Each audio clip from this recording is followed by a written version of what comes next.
Yuta's mentality is a problem, and that's why I think he's going to fail.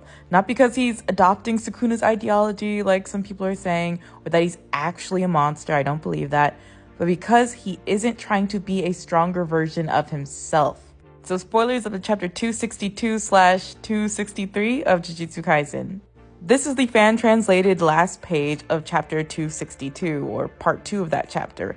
And it just seems too positive, right? We've got Yuta with purple, about to launch it, and Sukuna cannot move, or at least we think so. And I wouldn't be surprised if the next chapter opens with either a ominous flashback or just with Yuta being in the afterlife already. Since Yuta has joined the fight, he's been doubting himself, he's been feeling guilty, and he's been weighed down with all these different thoughts that are not amplifying himself and his ego, him seeing himself as a winner.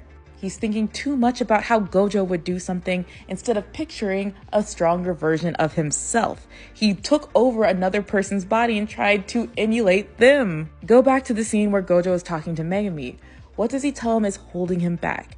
He's comparing himself to other people, trying to match them instead of trying to picture a stronger version of himself. And he's being too sacrificial.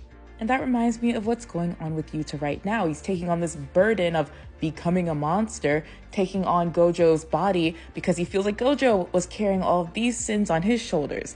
He's someone who's been feeling guilty about maybe Maki should have been the one to handle the Kenjaku situation. Maybe he should have been helping with the fight earlier.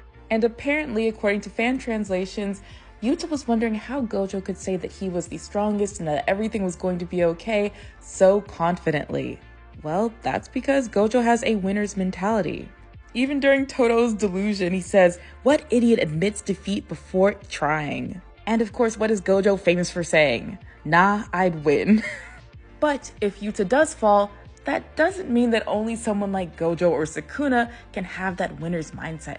Instead, I think for the future generation, it will be Megumi that understands what it takes to be a winner in his own way, taking those positive traits of Gojo and still merging it with who he is as a person and pushing himself to be a stronger version of himself.